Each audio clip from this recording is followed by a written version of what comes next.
नमस्कार प्रिय विद्यार्थियों, स्वागत है आप सभी का आपकी अपनी इस रीजनिंग के क्लास में। मैं आपका अपना रीजनिंग टीचर फिर एक बार आपके सामने उपस्थित हूँ एक लॉजिकल रीजनिंग की बहुत ही शानदार क्लास लेकर के, जिस क्लास का आपको बड़ी बेसब्री से इंतजार था। टॉपिक का नाम भी आप लोग देख चुके हो, स्टेटमेंट एंड अजम्पशन।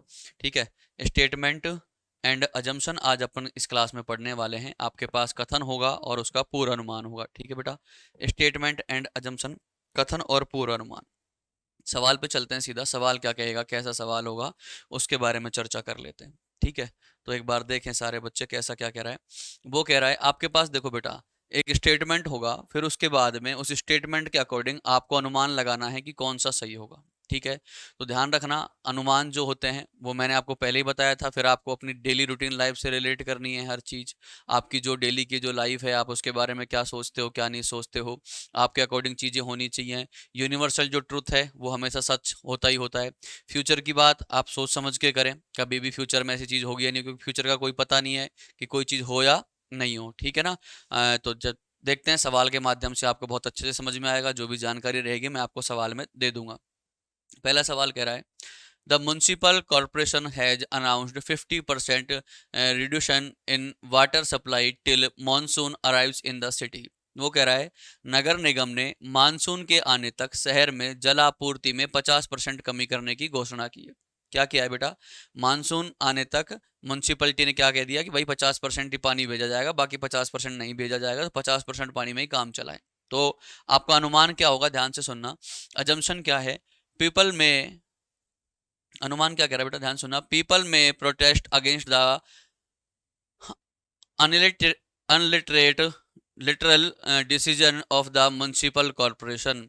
ठीक है, unilateral decision of municipal corporation. हो सकता है लोग नगर निगम के एक पक्षीय निर्णय का विरोध करेंगे।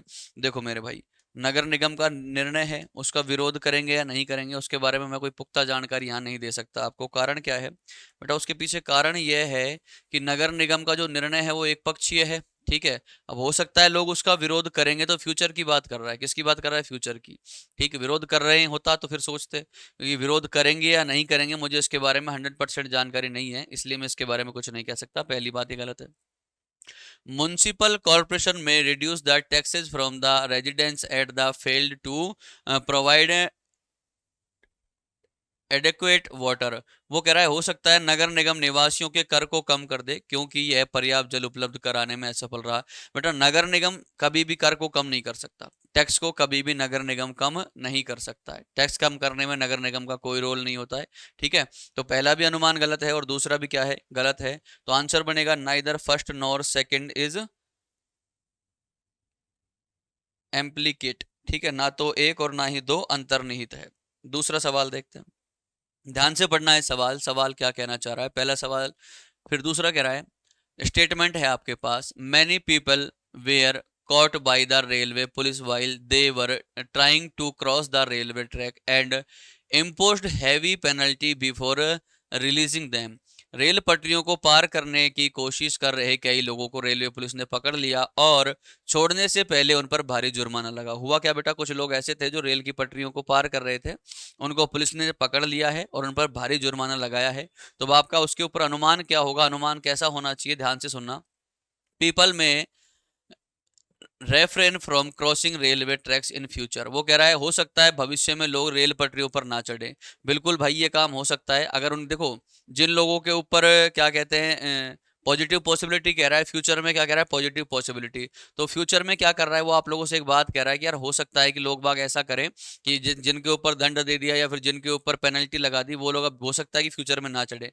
हो सकता है कि ना चढ़े, तो बेटा पॉजिटिव पॉसिबिलिटी हो सकता है कि यार नहीं चढ़े, एक बार जुर्माना दे दिया तो डर बैठ जाएगा कि यार हो सकता है दोबारा जुर्माना देना पड़ जाए, दोबारा पकड़ में आ जाए, तो वो लोग हो सकता है कि नहीं चढ़ेंगे। तो पहला तो सही है, पहला अनुमान सही है।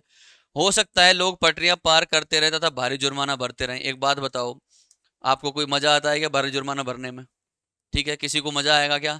भारी जुर्माना बार बार भरेगा, पटरी पार करेगा, जुर्माना भरेगा, किसी दिन ट्रेन की चपेट में आ गया तो मारा भी जाएगा। ठीक है, तो ये आपका क्या होगा, दूसरा गलत होगा। पहला सही है, दूसरा गलत है। ओनली फर्स्ट इज एम्प्लीकेट, केवल एक अंतर्निहित है। सेकंड क्या कह रहा है, नेक्स्ट क्वेश्चन।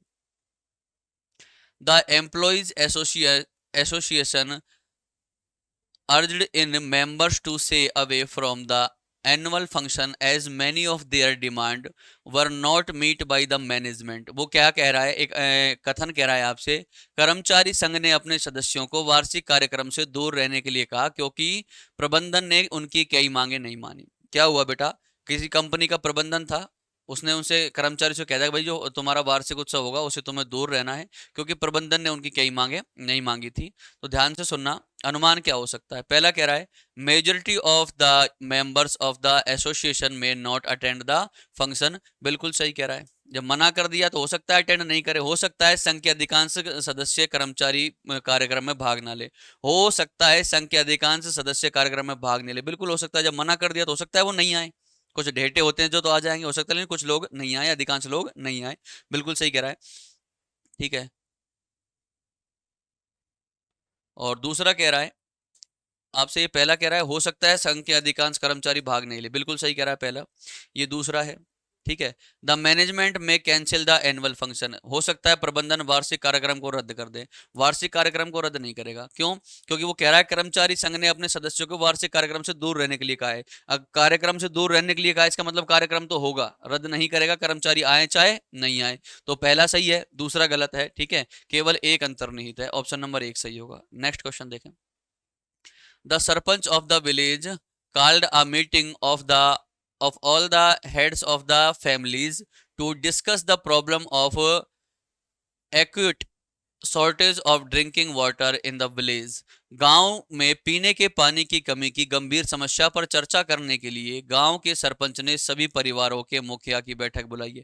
हुआ क्या है बेटा, किसी गांव में पानी के पीने के पानी की समस्या आ गई है, तो गांव का जो सरपंच है उसने गांव के जितने भी लोग हैं, फैमिलियों के मुखिया जो हैं, ठीक है, हेड ऑफ द फैमिली जो है, उसको इन्वाइट किया कि यार आप आओ, एक बार इसके मुद्दे में चर्चा करनी है।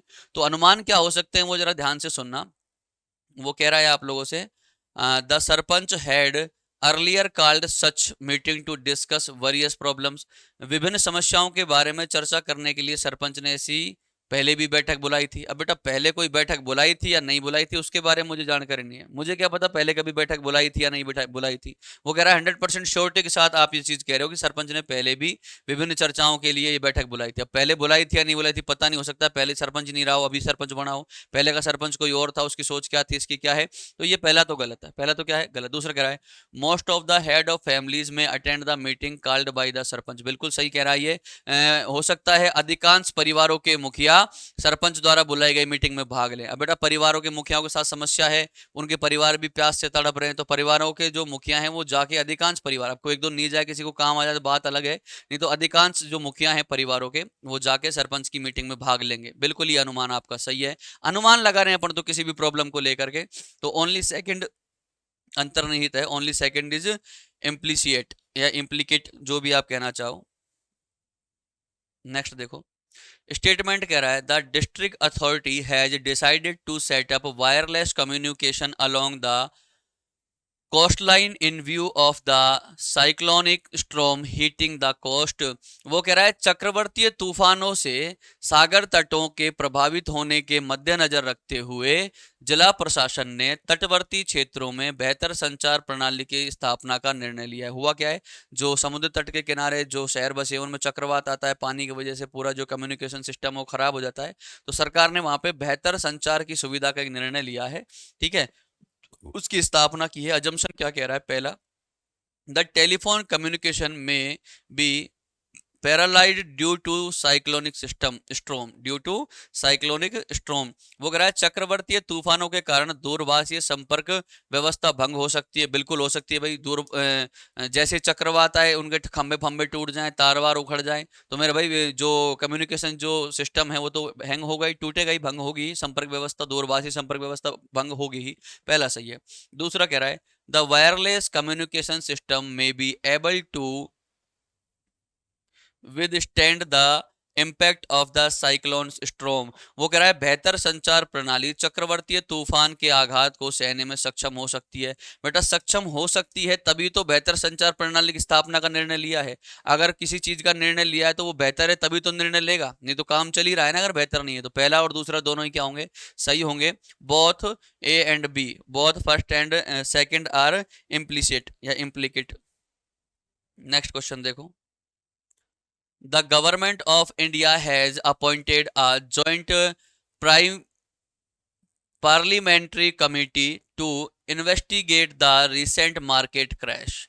हाल ही में स्टॉक एक्सचेंज मार्केट में आई जबरदस्त गिरावट की जांच के लिए भारत सरकार ने एक संयुक्त संसदीय समिति का गठन किया है। क्या हुआ है बेटा, हाल ही में एक्सचेंज में स्टॉक का एक्सचेंज जो मार्केट होता है उसमें क्या आ गई, कमी आ गई। एक्सचेंज मार्केट में क्या आ गई है, कमी आ गई है। स्टॉक एक्सचेंज जो मार्केट होता है, आप भी जानते हो स्टॉक मार्केट होता है, उसमें क्या आ गई है, कमी आ गई है, गिरावट आ गई है।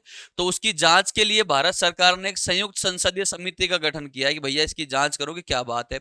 तो इसके बारे में आपके अनुमान क्या कहते हैं वो ध्यान से सुनना। पहला कह रहा है the members of the committee may poses requested expertise to carry out the investigation। समिति के सदस्यों में जांच करने की अपेक्षित विशेषज्ञता हो सकती है। बेटा किसी भी चीज को, किसी भी व्यक्ति को आप कब लोगे, ठीक है, समिति में सदस्य लेंगे तो समिति में उन सदस्यों से, उन्हीं सदस्यों को तो अपन हायर करेंगे जिन समिति के सदस्यों में जांच करने की अपेक्षित विशेषज्ञता हो। कोई विशेषज्ञ होगा उसी को तो कमेटी का सदस्य बनाएंगे, नहीं मेरे जैसे लोगों को तो ले जाके भी क्या करेंगे वहां पे, ठीक है। तो पहला तो सही है। दूसरा कह रहा है the people responsible for the crash may destroy all their document before the committee lay their hand on them। इसके पूर्व समिति उन दस्तावेजों पर कब्जा करे, हो सकता है उक्त गिरावट के लिए जिम्मेदार लोग अपने सभी दस्तावेजों को नष्ट कर सकते हैं। अब बेटा इसके बारे में मुझे पता नहीं है कि लोग अपने जो दस्तावेज हैं उनको नष्ट कर सकते हैं या नहीं कर सकते हैं। तो मुझे केवल पहले के बारे में पता है कि विशेषज्ञों को ही लेंगे, किसी भी कमेटी में लेंगे। तो पहला सही है, दूसरा क्या है गलत, ठीक है। पहला ही सही है, केवल एक अंतर्निहित है। सेकंड देखें,